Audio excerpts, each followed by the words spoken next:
Pero vamos a abrir nuestras Biblias, hermanos, esta mañana. Ayer terminó la campaña médica en Sonsonate. El grupo de GHO está saliendo esta mañana de regreso para los Estados Unidos.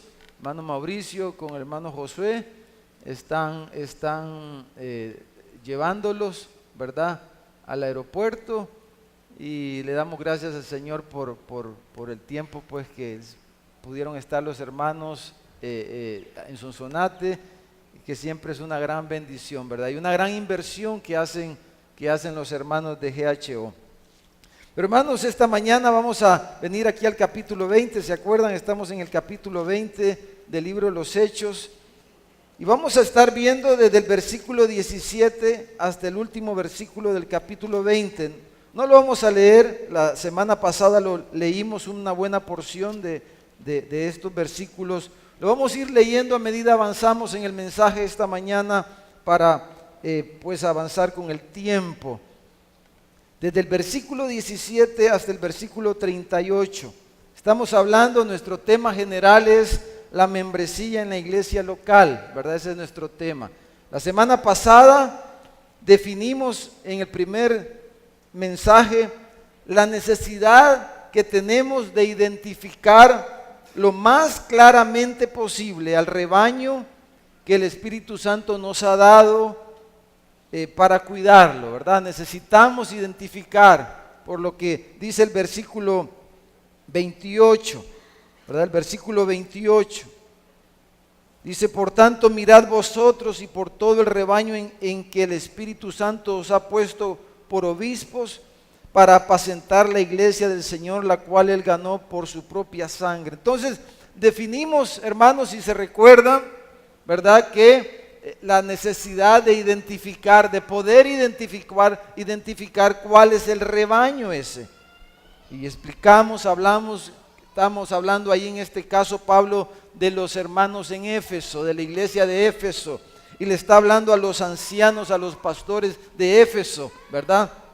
Hablamos de eso. Entonces dijimos que para identificar claramente a quienes son parte de un rebaño, de una iglesia local, ahí es donde usamos la herramienta de la membresía, de un proceso de membresía, ¿verdad? No es solo, es un proceso de membresía. Ahora, el apóstol Pablo, hermano, le dice aquí a los ancianos de Éfeso, también les habla de cuáles son las cosas más importantes que deben de hacer cumplir, que deben de cumplir ellos para llevar a cabo esta encomienda que el Señor les había dado. Y hay dos cosas particularmente que Él les habla a ellos como pastores, ¿verdad? Como ancianos de la iglesia, como obispos de la iglesia. Y por eso esta mañana el tema, como dijimos la semana pasada, es la membresía y el cuidado pastoral. La membresía y el cuidado pastoral. Porque el cuidado pastoral, hermanos, debemos de verlo dentro del ámbito de la membresía, ¿verdad? Dentro del ámbito de la iglesia local. Porque ¿a quiénes vamos a cuidar? Bueno, Pablo les dice aquí como acabamos de leer, a los ancianos, al rebaño que el Espíritu Santo les ha dado, ¿verdad? Entonces el cuidado pastoral no tiene sentido fuera del concepto del rebaño, de la membresía de la iglesia local, de quiénes son aquellos que pertenecen a la iglesia local, al rebaño donde el Espíritu Santo nos ha puesto. Hermanos, hay dos cosas aquí en estos versículos principalmente que Pablo les dice a ellos acerca de su labor pastoral. Hay dos cosas básicamente, y van a ser las dos cosas que vamos a ver principalmente esta mañana. Número uno, Él les habla de la alimentación del rebaño, de apacentar, ¿verdad? Esa palabra apacentar, que es la misma palabra que se traduce como pastor, poimén, poimano, ¿verdad? Que es la palabra aquí en el versículo 28. Tiene que ver con la alimentación del rebaño, y él habla aquí varias cosas acerca de esto que lo vamos a ver en un momento. Y lo otro que él habla aquí, Pablo, acerca de su labor pastoral con ellos, mientras el Señor les permitió estar esos 3 años a Pablo ahí fundando esa iglesia. Él les habla acerca de la vida de Pablo, del ejemplo que él les había dado como apóstol, como pastor, como fundador de la iglesia. Él les habla de esas 2 cosas, del cuidado pastoral. Y vamos a decir esta mañana que el cuidado pastoral principalmente tiene que ver con llevar a cabo estas 2 cosas: alimentar al rebaño y darle un buen ejemplo al rebaño. Esas son las 2 cosas principales del cuidado pastoral: alimentar al rebaño y darles un ejemplo piadoso al rebaño. Hay 3 palabras que aparecen aquí, hermanos, y que aparecen en todo el Nuevo Testamento. Una aparece en el versículo 17, cuando dice, vea el versículo 17, cuando dice que Pablo mandó a llamar a los ancianos. Esa palabra anciano es la palabra presbútero, de donde viene la palabra presbítero y el concepto de presbiterio. O sea, el presbiterio es el grupo de ancianos, de presbíteros. Ese es presbítero, anciano ahí.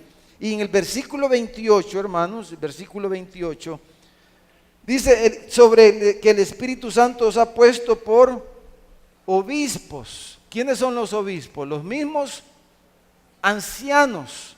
Los mismos ancianos son los mismos obispos. No es algo jerárquico como algunas iglesias lo han practicado, particularmente la iglesia católica, pero también iglesias evangélicas. Pero obispo, la palabra episcopo, que se traduce obispo es el mismo anciano, es la misma persona.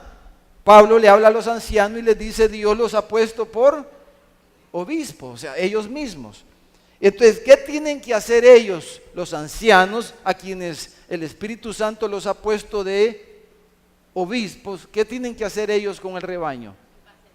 Pastorearlos, apacentarlos. Es la misma palabra que se traduce como pastor, poimano. Entonces dice: ustedes ancianos, el Espíritu Santo los ha puesto de obispos sobre este rebaño, y ¿qué tienen que hacer ustedes? Es pastorear a este rebaño, pastorearlos. Eso es lo que tienen que hacer. Entonces, pastor, obispo, anciano es lo mismo, es la misma persona, y cada palabra implica diferentes aspectos de la labor, dijéramos, pastoral, de la labor de los líderes en la iglesia. Entonces, hermanos, por ejemplo, en Hebreos capítulo 13, versículo 17, el escritor les dice así a los hebreos, les dice: obedeced a vuestros pastores, les dice, y sujétense a ellos. ¿Por qué? Les dice: porque ellos velan por vuestras almas, como quienes han de dar cuenta, para que lo hagan con alegría y no quejándose, porque esto no es provechoso. Orad, dice, por nosotros, oren por los pastores, pues confiamos en que tenemos buena conciencia, deseando conduciros bien en todo. Por eso, hermanos, vamos a ver el pasaje y vamos a hablar algunas cosas de nosotros como iglesia local. Vamos a aprovechar este tema para hablar algunas cosas propias de nosotros como iglesia local. Pero de una vez, viendo este versículo 18 de Hebreos 13, el escritor dice, oren por nosotros, dice, aunque no tenemos mala conciencia, o sea, confiamos que tenemos buena conciencia, dice, pero deseamos conduciros bien en todas las cosas. Entonces, si hay algo que como pastores, hermanos, no hacemos bien o no estamos haciendo bien, o usted cree que pudiéramos hacerlo mejor, ¿qué debería de hacer la congregación? ¿Qué debería de hacer el rebaño? Externarlo, ¿verdad? Decir, hermano, ¿por qué hacen esto así o por qué lo hacen así? Pero yo pienso que esto tal vez se pudiera hacer de esta otra mejor manera. ¿Qué piensan ustedes? Porque dice aquí el escritor, deseamos, dice, conducirnos bien. Acuérdese que ese es el segundo punto que vamos a ver, la conducta. Y el primero la alimentación. Entonces, hermanos, si un pastor tiene claro el concepto de la membresía y esto que estamos hablando del cuidado al rebaño, entonces esto, hermano, es vital para el trabajo pastoral porque de una vez nos ayuda a priorizar las cosas. Por ejemplo, si se mueren dos personas, un amigo mío del colegio, dijéramos, y un miembro de la congregación, ¿a dónde cree usted que debería de ir yo? ¿A qué vela debería de ir yo? Al del miembro, porque por mi amigo no me va a pedir cuentas el Señor, pero por el miembro de la iglesia me va a pedir cuentas, ¿verdad? Amén, hermano. Entonces, ¿se da cuenta cómo esto es sumamente importante? Esto nos ayuda a priorizar las cosas y a determinar qué tiene prioridad, pues que va en primer lugar. Ahora, en el trabajo pastoral, hermanos, hay muchas áreas, ¿verdad? En el trabajo pastoral. Por ejemplo, Pablo le dice a Timoteo, en 2 Timoteo 4:5, le dice, haz obra de evangelista. O sea, parte de la labor pastoral es hacer evangelismo. Eso es parte. O por ejemplo, Santiago 1:27 dice, la religión pura y sin mácula es visitar a los huérfanos y a las viudas en sus tribulaciones. Entonces, parte de la labor pastoral es visitar a aquellos que están atribulados, especialmente a las viudas y a los huérfanos, que en el concepto nuevo testamentario eran las personas más desprovistas en la sociedad de aquellos días, de más necesidad. Entonces dice, la religión pura o verdadera es eso, visitar a los huérfanos, a las viudas en sus tribulaciones. La visitación es parte de la labor pastoral también. O el mismo Santiago en el capítulo 5, versículo 14 dice, ¿está alguno enfermo entre ustedes? Llame a los ancianos de la iglesia y oren por él, ungiéndole con aceite en el nombre del Señor. Entonces, ir y orar por los enfermos también es parte de la labor pastoral. Amén, hermano. Pero todas estas cosas que acabo de mencionar no son las cosas prioritarias que Pablo habla aquí en el pasaje, como vamos a ver en este momento. Esto es importante.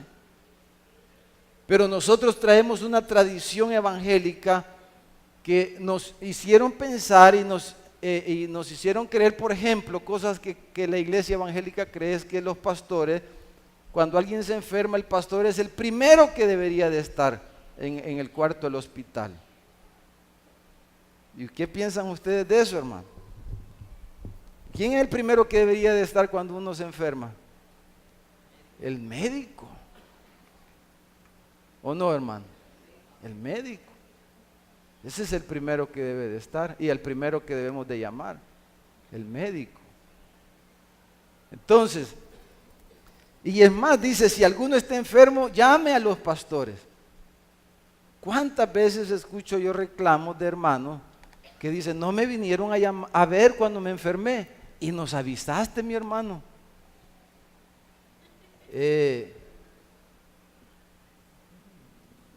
Pues no. Y entonces tú querías que te viniéramos a orar por ti. Como le decía yo un día de estos a una, hermanos, tratamos de ocupar el tiempo lo mejor posible y es algo que deberíamos de hacerlo todos, pero ocupar el tiempo, porque así dice Efesios 5, ¿verdad? Que redimamos el tiempo porque los días son malos. Pero hermano, yo le decía a alguien y se lo he dicho a muchos hermanos y a muchas personas, si usted nos llama porque tiene una necesidad, créame que aunque sea medianoche o si estamos en otro lugar, pues a lo mejor no se va, pero alguien va a llegar, alguien va a atender la situación. Pero si usted llama que tiene una necesidad, de alguna manera vamos a cubrirlo como iglesia. Lo vamos a hacer aunque sea medianoche. Pero la labor de los pastores prioritaria no son ninguna de las cosas que estamos hablando. No es evangelizar, no es visitar a los huérfanos, a ayudar a los necesitados, orar por los enfermos, todas estas cosas. Pero Pablo nos dice estas dos cosas aquí, que son lo prioritario, es lo que él dice en el pasaje. Número uno, el cuidado pastoral, en primer lugar, consiste en alimentar al rebaño, que quiere decir apacentar en la palabra, es proveer cuidado y guianza como pastor, quiere decir esa palabra apacentar, proveer cuidado y guianza como pastor, ¿verdad? Como ya decía, como el rol de obispo, como anciano, debemos de dedicarnos en primer lugar a alimentar, a suplir alimento cuidadosamente para el bienestar y salud del rebaño. Como dice el libro de los Hechos en el capítulo 6, cuando se dio el problema, ¿verdad?, de que se estaba desatendiendo a las viudas en la iglesia. Y la viuda de los griegos se quejaban de que no se les estaba tratando de la misma manera. Entonces dice el versículo 2 del capítulo 6 de Hechos que entonces dice los 12, o sea los 12 apóstoles convocaron a la multitud de los discípulos y dijeron: no es justo que nosotros dejemos la palabra de Dios para servir a las mesas. Buscad pues, hermanos, de entre vosotros a 7 varones de buen testimonio, llenos del Espíritu Santo y de sabiduría, a quienes encarguemos de este trabajo, y nosotros persistiremos en la oración y en el ministerio de la palabra. Entonces dice, no es justo que nosotros dejemos la palabra de Dios. Entonces el trabajo en la palabra de Dios, hermano, requiere muchas cosas. Requiere muchas cosas. Y yo le voy a hablar, casi nunca les hablo yo de mí, les voy a hablar hoy quizás más que nunca, quizás de mí, porque pues, no puedo hablar de otra persona. Pero por ejemplo, pensando en esto, a través de los años, una de las cosas que yo le pido al Señor y trato de cuidarme, pero esto es algo que es de toda la vida. Por ejemplo, si yo como pastor, Dios me ha llamado a la palabra, entonces una de las cosas que yo tengo que velar por mí mismo, porque así dice Pablo, ¿verdad? Ahí, ¿se acuerdan? Es, por ejemplo, de mi capacidad mental para poder trabajar en la palabra. ¿Y qué implica eso? Por ejemplo, si yo me desvelé, o si usted o cualquier persona está bien desvelada, o está demasiado cansada porque ha andado en muchas cosas, y usted se sienta a querer estudiar la palabra, ¿qué va a pasar? Se va a dormir. A veces, solo para sentarme y concentrarme para preparar un mensaje, por lo menos para hacerlo bien, pues porque uno puede sacar cualquier cosa y Dios lo va a usar muchas veces, pero no debe ser lo normal en la vida de la congregación, de la iglesia local, del trabajo pastoral. No podemos estarnos sacando toda la semana algo de la bolsa así, porque eso va a pasar el tiempo y vamos a sufrir las consecuencias. La iglesia sufre las consecuencias. Entonces, a veces solo para lograr concentrarme, paso 1 hora, hasta 2 horas muchas veces, para lograr ya concentrar, para que la mente.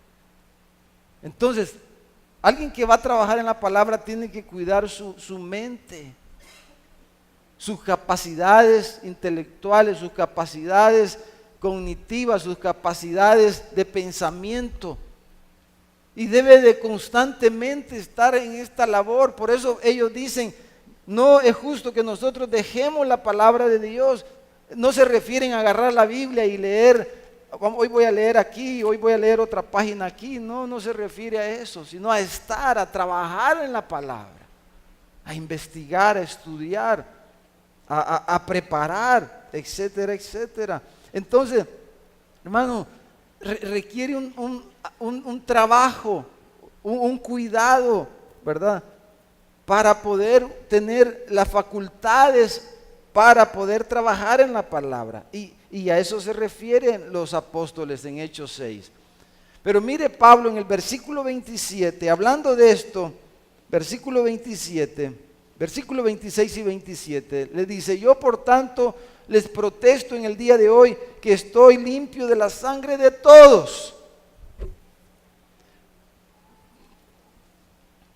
¿Por qué dice? ¿Por qué Pablo se sentía que estaba limpio de la sangre de todos? ¿Porque había estado en cada problema de cada hermano? No, eso es imposible. Porque les dice, porque no he rehuido anunciaros todo el consejo de Dios. Por eso estoy libre, por eso mi conciencia está libre delante de Dios, porque a través de todos estos años, dice Pablo, yo no he renunciado, no he rehuido, he hecho frente a esto, de darles a ustedes todo el consejo de Dios, dice. ¿Y qué significa todo el consejo de Dios? Todo lo que Dios tiene que decirnos a través de su palabra, acerca de toda la experiencia humana y de la vida. Él dice, estoy limpio de la sangre de ustedes, porque había cumplido a cabalidad la responsabilidad que Dios le había encomendado de enseñarles la palabra de Dios en todas sus partes. Él no había rehuido, y ocupa esta palabra porque muchas veces uno puede rehuir a enseñar ciertas cosas porque va a caer mal quizás, porque no le va a gustar a la gente, porque no va a ser algo atractivo para las personas. Pero Pablo dice, yo no he renunciado, no he rehuido, yo les he dado todo, cada una de las partes, todo el consejo de Dios. Dice, y por eso yo me puedo presentar delante de Dios y me siento limpio, dice, de la sangre de ustedes, porque no he rehuido hacer esto, todo el consejo de Dios. Y en el versículo 32,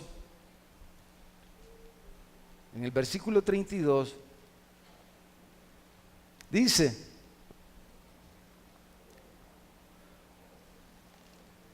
versículo 31, dice, por tanto velad, dice, acordándoos que por 3 años, de noche y de día, no he cesado de amonestar con lágrimas a cada uno. Dice, les he amonestado, pero ¿qué tipo de amonestación? ¿A qué se refiere Pablo? A esto que estamos diciendo. No a que andaba regañándolos, no, a que les estaba constantemente de día y de noche dándoles la palabra de Dios. ¿Y por qué Pablo hacía eso? ¿Y por qué Pablo se concentraba en darle la palabra de Dios en todas sus partes? ¿Por qué él se concentraba en eso? Mire el versículo 32. Dice, y ahora hermanos, os encomiendo a Dios y a ¿qué? Y a la palabra de su gracia, dice, que tiene poder para sobreedificaros y daros herencia con todos los santificados. Lo que Pablo está diciendo es la única cosa. Sí, yo los encomiendo a Dios, sí, pero él agrega esto de una manera intencional y dice, y a su palabra, a la palabra de su gracia. ¿Cómo es que Dios dispensa gracia? ¿Cómo Dios nos imparte su gracia? A través, dice, de la palabra de su gracia. Es a través de la palabra que Dios te puede cambiar a ti. Es a través de la palabra que tú puedes edificar tu vida, crecer espiritualmente, transformar tu vida, santificar tu vida.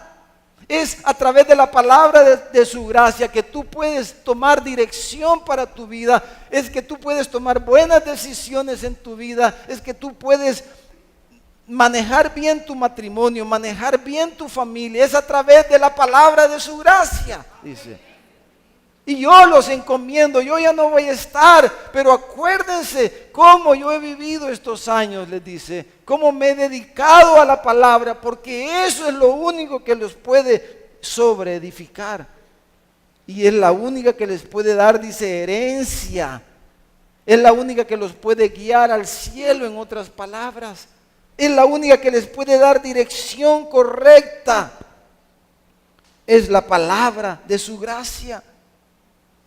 Hermanos, la predicación cuidadosa de todo el consejo de Dios habría de obrar en ellos el perfeccionamiento cristiano, de tal manera que ellos finalmente fueran hallados no con su propia justicia, sino con la justicia de Cristo, y fueran aceptados en el reino de Dios. Es lo que Él les está diciendo. Cada deficiencia, cada limitante, cada defecto en nosotros, en el pueblo de Dios, debe de ser resuelto por la palabra de la gracia de nuestro Dios. Hermanos, perdónenme, pero las personas no van a cambiar contándoles fábulas, hermano. Las personas no van a cambiar porque yo les cuente mi experiencia. Sí, mi experiencia puede servirle a alguien y la podemos usar, pero no es su experiencia, aunque sea una experiencia fabulosa, la que la gente necesita, lo que las personas necesitan, lo que la iglesia necesita. No es mi experiencia, es la palabra de Dios, es la palabra de su gracia. Y por eso los reformadores dijeron: solo la palabra, solo las escrituras, solo la palabra de Dios. Mire lo que dice Primera de Pedro, capítulo 5, versículo 10. Mas el Dios, dice, de toda gracia, que nos llamó a su gloria eterna en Jesucristo, después que hayáis padecido un poco de tiempo, dice, Él mismo os perfeccione, afirme, fortalezca y establezca. El Dios de toda gracia. A Él sea la gloria, dice Pedro, el imperio por los siglos de los siglos. Amén. Por eso, hermanos, esto es tan vital. Esto es lo primero. Esto es lo primero, es la palabra de Dios. Como dicen, toda fuente de práctica, de fe y de conducta debe de provenir de las Escrituras, de la palabra de Dios. Solo la palabra de Dios puede transformar nuestras vidas. Y es lo que necesitan nuestros hijos, nuestras familias, lo que necesitamos cada uno de nosotros. Amén, hermano. Amén. La palabra de Dios. Por eso, hermano, valga el punto. Hermano, por eso es tan vital congregarnos. Es tan vital congregarnos. Porque si esto es tan importante, hermanos, según como Pablo lo presenta, los apóstoles y todo el Nuevo Testamento, entonces, y si como dice Apocalipsis 1, 2, ¿verdad? Y cuando habla del ángel de la iglesia, entonces, la palabra, el sermón, la palabra que Dios trae a través de los pastores de una iglesia local, puede ser que no seamos tan dotados los pastores de esta iglesia. Y en YouTube usted encuentra los mejores predicadores del mundo y los puede oír y óigalos. Oiga buenas cosas, no las malas cosas que hay ahí, pero las buenas sí. Pero hay una diferencia entre el mejor predicador del mundo y lo que medio les podamos dar. Hay una gran diferencia.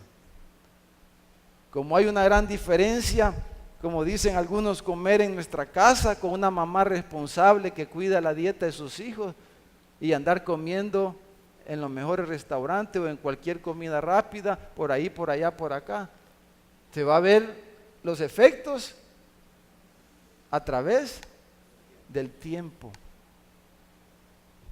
Porque si Dios nos va a decir algo, si usted pertenece a este rebaño y Dios le va a decir algo, Él va a usar a los pastores, particularmente a través del sermón. Entonces, ¿qué debe de hacer un rebaño? ¿Y por qué creemos eso? Bueno, eso dice la Biblia y esa es nuestra fe en el Señor. Ese es el orden, el diseño de Dios. Entonces, si eso es así, si Dios funciona de esa manera y es lo que Dios ha hecho, entonces yo tengo primero que congregarme y tengo que estar atento a lo que se está diciendo, a lo que Dios está trayendo. Porque entiendo yo que Dios es el que está alimentando a su pueblo y lo hace a través de sus pastores, los pastores de esa iglesia local. Amén, hermano. Por eso es tan vital. No podemos estar faltando tanto a los cultos, no venir los miércoles, y etcétera, etcétera. Entonces, Pablo dice, van a entrar algunos. Versículo 30 dice, se van a levantar hombres que hablen cosas perversas para arrastrar tras sí a los discípulos. O sea, ese es en contraposición a la sana doctrina. Todo el consejo de Dios, la sana doctrina o la palabra de su gracia. Pablo se había dedicado a eso. Ahora mire lo segundo, hermano. Veamos ahora lo segundo, hermano, que el cuidado pastoral consiste en darle un ejemplo piadoso al rebaño. En eso consiste. Estas dos cosas son las que Pablo enfatiza aquí. Y les dice a ellos, yo me he comportado así con ustedes. ¿Y por qué les dice él eso? Para que ellos hagan lo mismo. Para que ellos no descuiden estas dos cosas. Por eso dice, cuiden de ustedes mismos. Versículo 28 dice, por tanto miren por vosotros y por todo el rebaño. A veces los líderes, ¿verdad? Los pastores, los líderes en las iglesias, dicen que están tan preocupados por la gente que descuidan su propia persona, su propia familia, su propio matrimonio, sus propios hijos, porque dicen ellos que están preocupados. ¿Se dan cuenta de lo equivocado que está eso, hermano? El error de eso. El error de eso. ¿Cómo? Eso es otra cosa. Son cosas, hermanos, son otros intereses. No es el interés de Dios, ni son las maneras de Dios. Así simplemente. Cada quien, bueno, Dios conoce los corazones, mejor no digamos más, para que no vayamos a parecer alcanzativos, pero cada uno juzguemos. ¿Por qué alguien actúa así? Dice, no, es que yo me preocupo tanto por la iglesia, me preocupo tanto por esto, pero ¿cómo es que descuidas tu vida? ¿Cómo es que descuidas tu casa? Si no sabes cuidar tu casa, ¿cómo vas a cuidar la casa de Dios? Es lo primero que dice la palabra. No puedes cuidar la iglesia si no puedes cuidar tu propia vida, si no puedes cuidar tus propias finanzas, ya Pablo habla de eso. Si no puedes cuidar tu matrimonio, si no puedes cuidar tu hogar, ¿cómo vas a cuidar la iglesia de Dios? Te estás engañando y estás engañando a las personas. Mire, Hebreos capítulo 13, es lo que dice aquí. Pablo lo dice aquí, pero lo dice todo el Nuevo Testamento. Hebreos 13:7 dice, acordaos de vuestros pastores, dice, que os hablaron la palabra de Dios. Mírelo otra vez. Pero lo segundo que dice Hebreos 13:7 es, considerad cuál haya sido el resultado de qué, de su conducta e imitad su fe. Su fe respaldada por la palabra y por su conducta.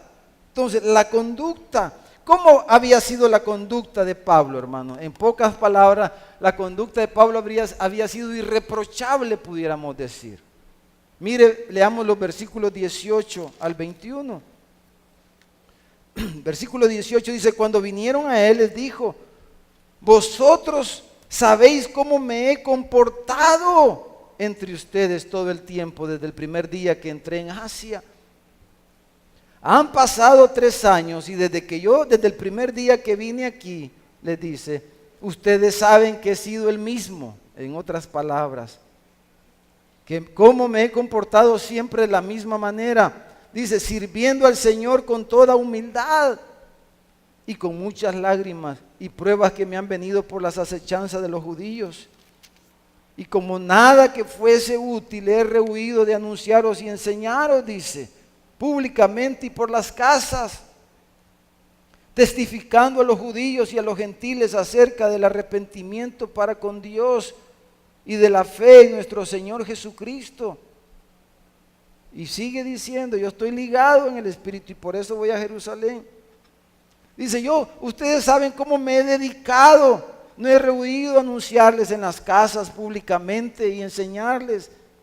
Él les está diciendo, he servido con humildad, dice. Me he dedicado a la obra hasta con lágrimas. He atravesado muchas pruebas, pero he perseverado en medio de todo eso para cumplir la misión que el Señor me dio. Había tenido él una vida pública y transparente, les dice. No había andado haciendo cosas ocultas o extrañas.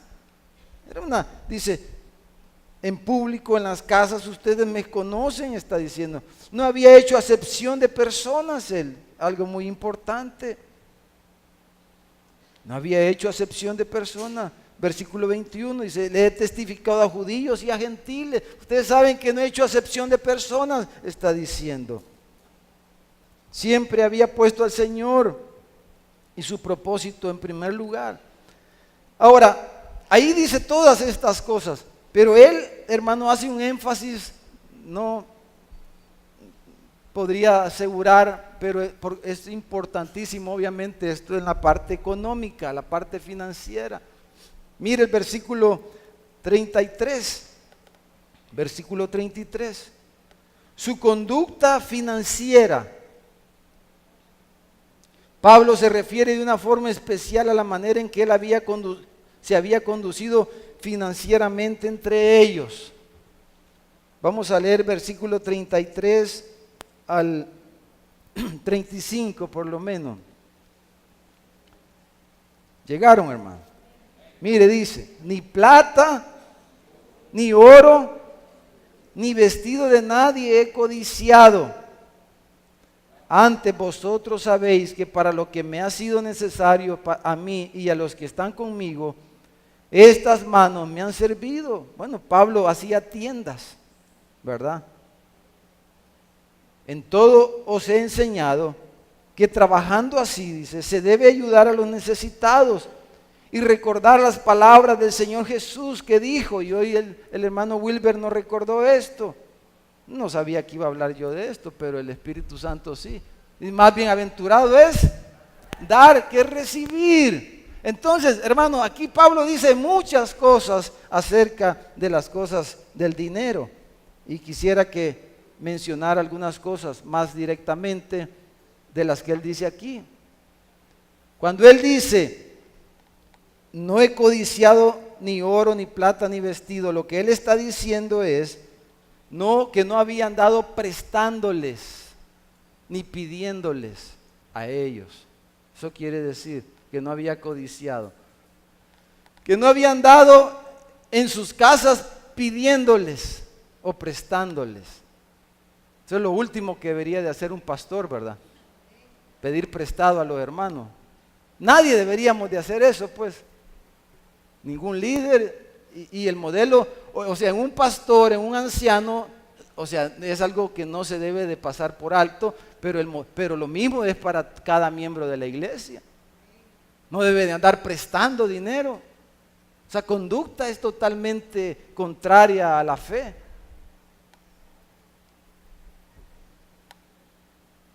Es algo serio, alguien que anda prestando.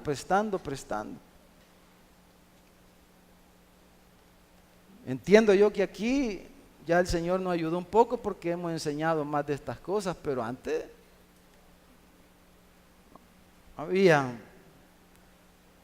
era bien común eso. Supongo yo que por lo menos, como dicen allá, ha mermado, hermano. Pero dice, yo no he andado prestándoles ni pidiéndoles, dice, eso es lo que Pablo está diciendo. ¿Verdad?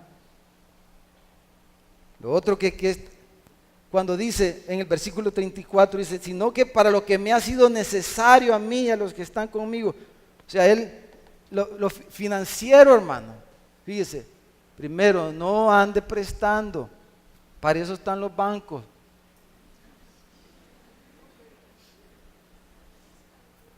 Es preferible que le preste al banco, aunque pague más intereses, que enganche al hermanito. A no ser que hagan un negocio, qué sé yo, pero yo estoy hablando, o sea, que prestar está malo, no, yo no estoy diciendo eso, ¿verdad? Yo no estoy diciendo que prestar, ese es otro tema y no tenemos tiempo para entrar en más detalles de eso, pero yo no estoy diciendo que prestar es malo, ni que usted no le preste a un hermano que le pueda. Pero estoy hablando de una conducta, él está hablando de cómo se comportó esos 3 años, o sea, de algo que se repite. No, todos tenemos en un momento dado necesidad o podemos acudir a un hermano, pero estamos hablando de una conducta ya ¿cómo se diría, hermanos? Ya repetitiva, ya. Dice, yo no he andado haciendo eso, dice. Y dice, para lo que me es necesario. Hermanos, vivimos en el mundo, pues, del internet, de estas cosas, de la moda, ¿verdad? De las grandes celebridades, de la publicidad y de todas estas cosas. Y es una tentación, y hay estudios hay de que, o sea, hermano, hay hasta cosas diabólicas, psicológicas, para crear en la gente necesidades que ni tiene, ¿verdad? Los que han estudiado mercadeo saben de eso. Les enseñan a los mercadólogos a crearle necesidades a la gente. Pero Pablo dice lo que me ha sido necesario, lo que él quiere decir es que él había vivido una vida austera o austera. Había vivido no una vida de lujo, de excentricidades o de excesos, para lo que me es necesario, como Jesús nos enseñó a orar. Él no nos enseñó a orar a pedir un carro nuevo, hermano. Él dijo, el pan nuestro de cada día, dánoslo hoy. Si Él nos quiere dar carro nuevo, eso no está malo tampoco. Pero Él no nos enseñó a orar así, a estar pidiendo carro nuevo, casa nueva y esto y lo otro y esto. Como enseñan los promotores de la teología de la prosperidad y esas cosas. Jesús dijo, el pan nuestro de cada día. Entonces, hermanos, cada uno de nosotros deberíamos de vivir vidas así. Independientemente de cuánto usted gane, no debería, o sea, deberíamos de vivir con menos de lo que ganamos, en otras palabras, pues. Porque si usted también, si no cae en la otra categoría de tacaño, ¿verdad? Como aquel que ni siquiera quiere irse a comer un plato de carne allá, por allá donde es un poquito más caro porque no quiere gastar, pero tiene el montón de dinero guardado ahí. No, hombre, vaya a comérsela y nos invita, ¿verdad, hermano? No sea, mire. Y aquí, como ya vamos cerquita de por allá, hermano, ya saben ustedes, ¿verdad? Dicen que los santanecos también somos, por ahí vamos. No sé qué tan cierto será eso, pero él no había vivido de esa forma. Hermano, les había dado un ejemplo, dice, de trabajo y esfuerzo. Pablo les enseñó a los tesalonicenses, el que no trabaje, que tampoco coma. Que no coma, dice. Dice, yo he trabajado, yo les he dado un ejemplo de trabajo, de esfuerzo. Pues sí, ¿verdad? Muchas veces queremos tener horario de ejecutivo, hermano. Entrar a las 9 de la mañana y llegar a la oficina a leer el diario. Y cosas como esas. Entonces, Pablo no, hermano. Él les había dado un ejemplo en cuanto a ayudar a los necesitados. Hermano, mire, cada primer domingo de mes, nosotros hemos creado este fondo de misericordia. Sinceramente, hermano, es paupérrimo lo que damos para hacer misericordia. Cada uno de ustedes debería de dar según sus posibilidades, que sea $1, yo no sé. Eso es entre usted y el Señor. Yo les tengo que enseñar. Yo les dije el ejemplo, dice Pablo, de ayudarle a los necesitados. Hagan ustedes lo mismo. No piensen solo en ustedes, no sean egoístas, es lo que les está diciendo. Yo les di el ejemplo en esto. He creado un fondo de misericordia para ayudar a los necesitados. Alguien dirá, es que lo van a ocupar para otras cosas. Ya voy a hablar de eso ahorita. Había dado un ejemplo de ayudar a los más necesitados, dice Pablo ahí. Y una cosa más que les dice es, mejor es dar. Aquí les da un principio. Mejor es dar que recibir. Escuché a alguien un día de estos que me dijo que había escuchado un mensaje y me llamó la atención. El mensaje tenía que ver con, dice, nosotros pedimos milagros, ¿verdad, hermano? Queremos milagros y decimos, Señor, hazme un milagro. Pero este hermano decía, ¿por qué no hace usted el milagro? Y al principio me sonó como algo raro. Y entonces, ¿por qué no hace usted mejor el milagro? Me decía este mensaje. Y fíjese que cuando fui entendiendo yo, tiene razón. Porque a veces, digamos, ¿cuántos testimonios hemos oído? Un ejemplo sencillo, yo tengo el recibo y no, pues sí, realmente por circunstancias, imagínense cómo está la situación, no tengo para pagar el recibo, yo soy esforzado y todo, no estamos hablando de alguien haragán, sino alguien que realmente está enfrentando una situación difícil y no tiene para el recibo. Y de repente llega alguien, ¿verdad?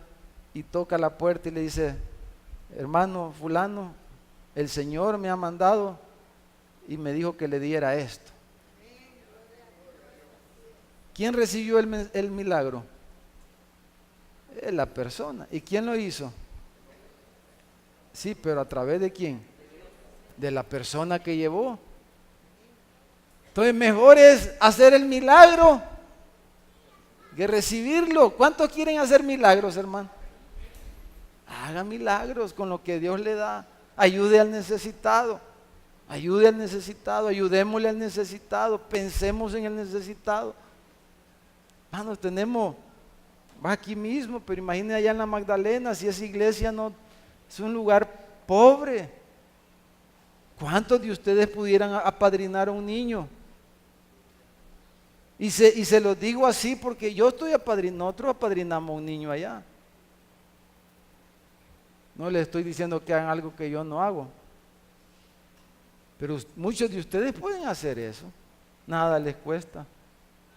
Pero no pensamos en eso porque estamos pensando en otras cosas de lo que el Señor, qué hacer con nuestro dinero, es el punto aquí, ¿verdad? Pablo les dice, él les dice, así me he conducido entre ustedes. Ahora, quiero aprovechar estos últimos minutos, hermanos, para aprovechar aquí, creo que es un buen momento para hablar de algunas cosas del manejo financiero de la iglesia, porque aquí se da el contexto para hablar de esto. Quiero mencionar algunas cosas que nunca hablamos quizás de estas cosas y después de esta no sé cuándo otra vez voy a mencionar o hermano Mauricio pueda mencionar algunas cosas, no sé, quizás van a pasar muchos años, no sé. Pero por ejemplo, hermano, un principio fundamental en las ofrendas es en el uso del dinero en la iglesia. Porque el dinero en la iglesia es producto ¿de qué? De ofrendas, ¿verdad? Diezmos, ofrendas. Entonces, un principio fundamental en el uso del dinero en la iglesia, hermano, es el respetar la voluntad del oferente. Ese es el principio general. Con todo lo que voy a decir ahorita tiene que ver con eso. Respetar la voluntad del oferente. Eso lo vemos desde que construyeron el tabernáculo de Moisés.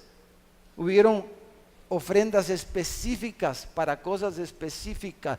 Moisés les dijo, hay necesidad de tela, hay necesidad de madera, hay necesidad de esto, de oro, de plata, y cada uno dio como el Señor le puso, y algunos dieron oro, otros dieron plata, otros dieron telas, otros dieron esto. En las ofrendas en Levíticos, cada ofrenda normalmente tenía un propósito específico. ¿Para qué era? Ofrendas de paz, ofrendas de expiación, eran cosas para objetivos específicos. Entonces creemos que, hermanos, debemos respetar cuando alguien el Señor le pone dar para algo, que es la voluntad de Dios que sea para eso, y que entonces nosotros como pastores, como administradores debemos de respetar eso, lo que al Señor le pone a alguien. Entonces, hablaba del fondo de misericordia. Si ese fondo es para hacer misericordia, créame hermano, ese dinero no se va a ocupar para hacer misiones. No se va a ocupar para hacer misiones. Entonces, es lo que hemos acordado en el presbiterio de esta iglesia. Hermano Mauricio les puede decir lo mismo, pero yo se los puedo decir directamente esta mañana. Si se va a ocupar para otra cosa, será sobre mi cadáver. No se va a ocupar para otra cosa. Pero lo mismo les va a decir hermano Mauricio, porque es ya lo que hemos acordado. O sea, si es para eso, no se va a ocupar para otra cosa. Entonces, hablamos del fondo de misiones. Entonces, ¿para qué es el fondo de misiones? Para misiones. Ya sea en Jerusalén, ya sea en Judea, ya sea en Samaria o lo último en la tierra, pero es misiones. Hermano, ese fondo no se va a ocupar para otra cosa. ¿Por qué? Porque es la voluntad de Dios expresada a través de cada uno de nosotros que lo damos para misiones. Amén, hermano. ¿Se entiende, verdad? Es claro eso. Entonces, debemos de respetar la voluntad del oferente. Entonces, hermano, hace tiempo ya atrás, yo les hablaba la semana pasada de toda esta reforma, ¿verdad? Esta reflexión teológica bíblica que hicimos por 10 años por lo menos. Una de las cosas que nosotros cambiamos hace que 10 años atrás, hermano, dejamos de practicar el diezmo del diezmo, que lo practican un montón de iglesias. Nosotros no practicamos el diezmo del diezmo. Las iglesias hijas nuestras no dan el diezmo del diezmo para la iglesia, ni menos para los pastores. Nosotros no creemos eso, que eso no es bíblico, es una mala interpretación. Nosotros creemos que es mejor dar. Y como dijo Pablo, los padres deben de proveer para los hijos y no los hijos para los padres. Como una iglesia que está en desarrollo, una iglesia que se está plantando, le vamos a quitar el diezmo, hermanos, para aquí que nosotros se supone que ya estamos grandes y somos responsables? ¿Cómo le vamos a quitar el diezmo a una iglesita que está comenzando? Porque aquí están los apóstoles. Eso es una cosa ahí que armada para beneficio de algunos, pero eso no es lo que Pablo practicó. Pablo no pedía el diezmo del diezmo a las iglesias. Usted lea todo lo que Pablo dice. Por eso él trabajaba muchas veces, no siempre, pero algunas veces sí. Entonces, las iglesias hijas, hermano, ellos manejan sus propios fondos. Ellos lo manejan. Nosotros supervisamos eso.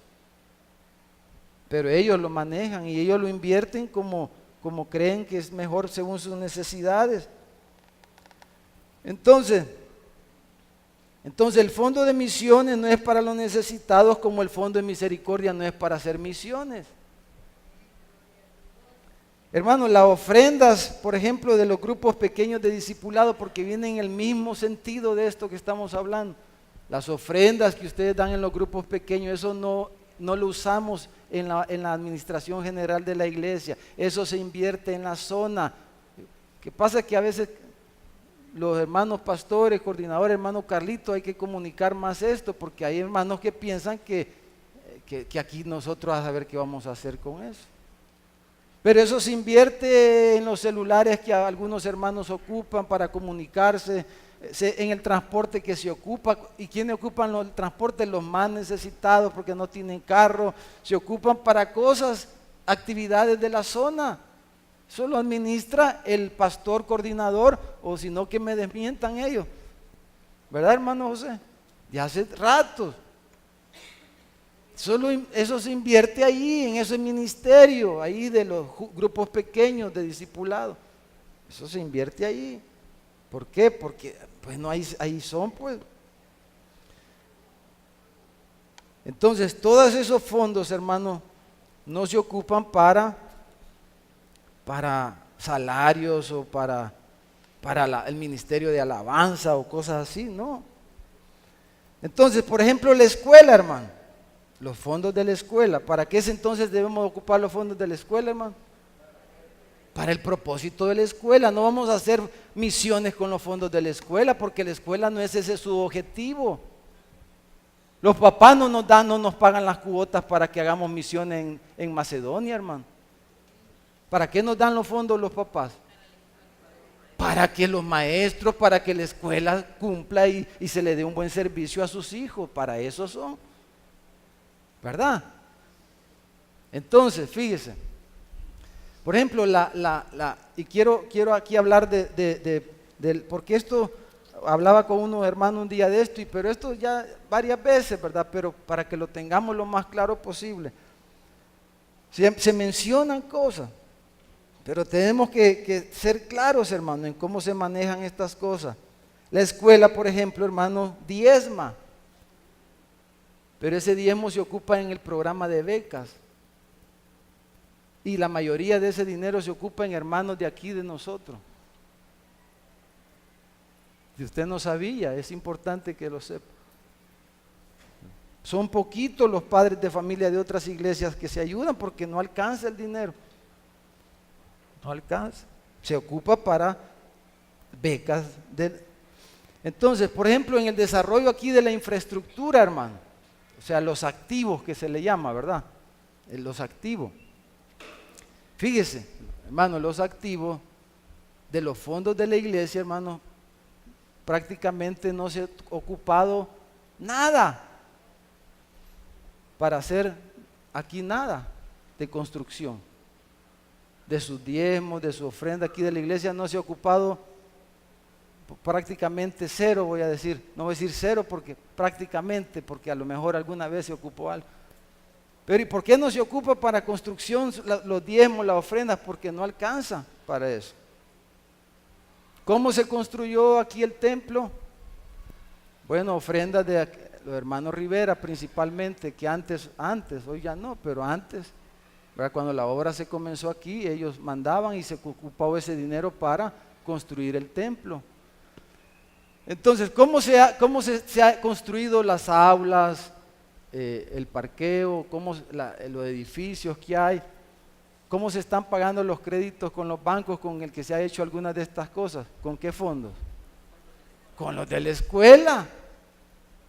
Porque los papás pagan para que sus hijos tengan aulas, tengan biblioteca, tengan centro de cómputo, tengan enfermería, tengan esto, tengan lo otro. Para eso ellos nos pagan las cuotas. Entonces, toda la construcción se ha financiado con la escuela, no con la iglesia, porque no hay fondos para eso.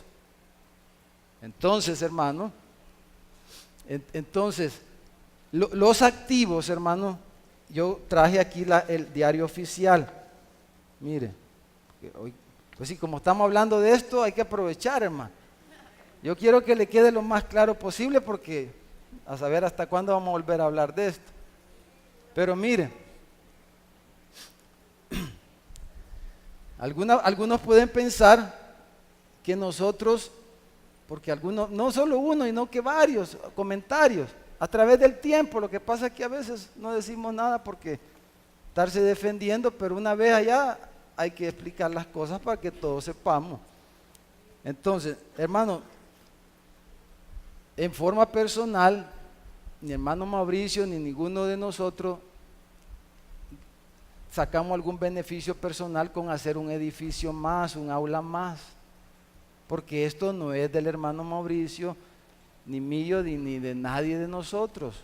Todo esto es de la iglesia. Aquí está, mire, aquí lo tengo yo si alguien lo quiere leer, pero solo le voy a leer un artículo, el artículo 27, dice: en caso de acordarse la disolución de la iglesia, se nombrará una junta de liquidación compuesta de 5 personas electas por la Asamblea General Extraordinaria que acordó la disolución. O sea, si la iglesia se disolviera, se van a quedar los pastores con... Dice, los bienes que sobraren después de cancelar todos sus compromisos se donarán a cualquier entidad benéfica o cultural que la Asamblea General señale. O sea, si la iglesia se desapareciera, las propiedades no nos las podemos apropiar ninguno, porque pudiéramos ir presos. Entonces, ¿qué beneficio sacamos los pastores de pavimentar la bajada, hermano? ¿Qué beneficio personal saco yo de eso? Si ni me parqueo allá abajo. Si nosotros pudiéramos hasta techar un área ahí y decir exclusivo para pastores. Algunos hasta nos han dicho eso. ¿Y por qué no lo hacemos? Para darles un ejemplo. Pero hasta nos felicitarían varios si pusiéramos ahí Hasta más estatus nos daría, ¿verdad? Pastor con parqueo exclusivo. Chica. Entonces, hermano, ¿qué beneficio sacamos personal de hacer más edificios, más aulas? Ninguno. ¿Para qué es esto, hermano? Para la iglesia, para los niños. ¿Y quién se beneficia de que la escuela mejore? No, nosotros también nos beneficiamos, pues. ¿A dónde están sus hijos ahorita, hermano? ¿En qué aulas están? Allá en las aulas que hemos construido con fondos de la escuela. Cuando yo vine aquí hace 14 años, que por cierto, hermano, vale la pena decirlo ahorita, mire, por la relación familiar, ¿verdad?, que existe con el hermano Mauricio, lo normal, y yo no digo que es lo normal, es que piense alguien que pues sí es algo familiar, pero los más antiguos se recordarán y saben, pero a algunos se les olvida a veces, pero yo se los quiero recordar esta mañana, hablando de esto, que ni el hermano Mauricio pidió que yo viniera aquí como pastor, él no pidió eso, ni yo pedí venir a Santana, sino que en el 2002 que comencé yo a venir, los pastores, el presbiterio de San Salvador fue el que me enviaron, y claro, ustedes me recibieron y yo estoy feliz aquí, ¿verdad? Hermano Mauricio aceptó, estuvo de acuerdo, pensamos que, bueno, lo recibimos del Señor, pero ni él pidió que yo viniera, ni yo pedí venir, ni se nos había cruzado, fueron los pastores. Usted puede hablar con el pastor René Mejía de San Salvador, él les va a decir, todavía está vivo él. Usted platique con él si usted duda de lo que le estoy diciendo. Usted le puede decir que de los labios de él salió eso.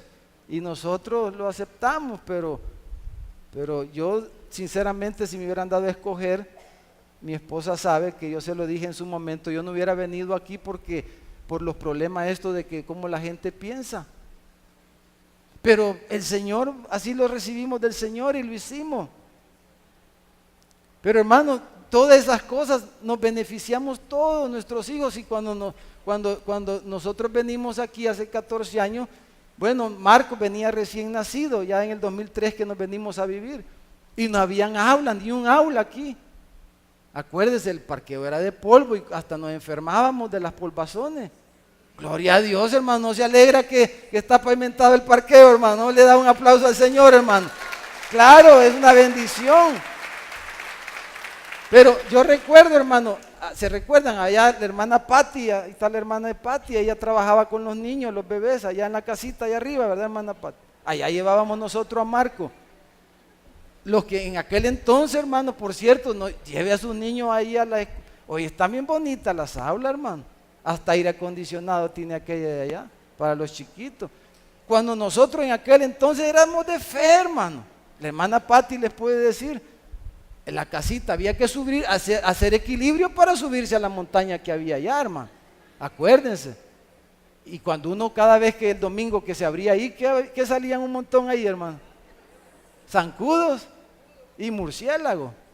Y todos los domingos había que echar no sé cuántas cosas para que salieran. Y ahí llevábamos a los tiernitos, imagínense qué fe la de nosotros. Pero las hermanas con un gran amor ahí lo atendían. Hasta más grande, que algunas picadas le dieron crecimiento a Marcos, creo yo. Fíjese, hermano. Entonces, ¿quiénes nos beneficiamos de la iglesia? Nuestros hijos, hermano. Eso no es de nosotros. Entonces, hermano, y con lo último que Pablo menciona de la transparencia, miren, el concepto de membresía es para eso, para poder darles cuenta a las asambleas. Por eso queremos hacerlo mejor, como hablábamos la semana pasada. Ahí están los hermanos otra vez para que actualicemos nuestros datos. Vamos a tirar nuevamente, porque este mes vencen los carnets, vamos a hacer un tiraje. Si hay información que no aparece, perdónenos, pero estamos trabajando fuerte para que esto funcione mejor. ¿Por qué? Porque en la asamblea deben de venir ¿quiénes? Los miembros, para darles bien las cuentas. Pero a veces hay hermanos, quizás sin mala intención, pero que no son miembros, y así como están las cosas, es un problema, hermano, ¿no es cierto? Es un problema esto. Pero hermano, los libros están abiertos, hermano. Los libros están abiertos. Si usted es miembro y quiere verlo, si hasta auditor fiscal tenemos, y ustedes saben, los que saben de eso, lo que significa un auditor fiscal delante del gobierno. Entonces, el auditor fiscal, el primero que van preso si él firma algo que no está correcto, ¿verdad?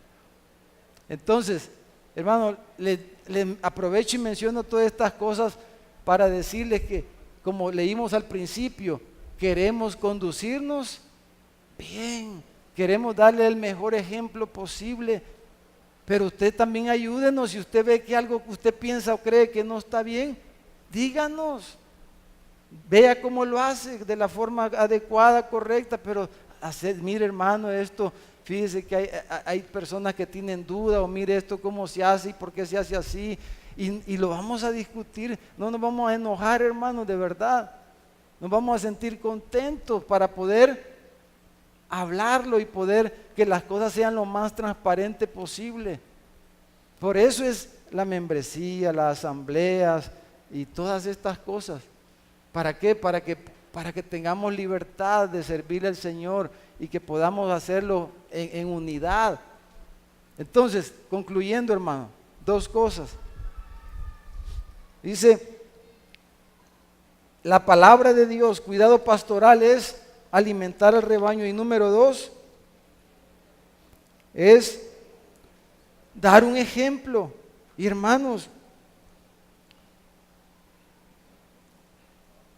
si la palabra de Dios que se da a cada culto, hermano, es tan importante, por ejemplo, los líderes, hermanos líderes, debemos de ser fieles en aplicar la palabra en los grupos pequeños para sobreedificar, asegurarnos que nuestros discípulos entendieron la palabra, que la van a poner en práctica. No es solo de seguir dando mensajes, es ver que la palabra no solo la oigamos, sino que la practiquemos. Y los grupos pequeños es para eso, para ver que la palabra se practique, la palabra se practique, hermano, se practique, no solo que la oigamos. Y el grupo pequeño es para eso, por eso es pequeño, para que podamos discutir la palabra. Y el líder que está haciendo una extensión ahí del cuidado pastoral tiene que asegurarse que sus discípulos ahí están viviendo y practicando la palabra, para que estemos en sintonía todos y podamos crecer como Dios quiere que crezcamos. Pero si cada uno hacemos lo que mejor nos parece, vamos a seguir igual, como en el drama, ¿verdad? Va a pasar otro año y vamos a seguir iguales. Entonces, por último, hermano, yo les pediría, mientras vienen los músicos, como leímos en la palabra, que oren, hermanos, por los pastores, que nos cuiden ustedes también. Que nos señalen si hay algo que creen que no estamos haciendo bien, que nos lo digan para ver cómo lo hacemos mejor. De verdad, yo los animo a eso, que nos digan que si hay algo que no lo estamos haciendo bien. Y cada líder, hermanos, cada uno de nosotros, nuestros hogares, nuestra vida personal, debemos de cuidarla, debemos de edificarla para que podamos ser de bendición unos con otros. Vamos a orar, hermanos, esta mañana, un momento.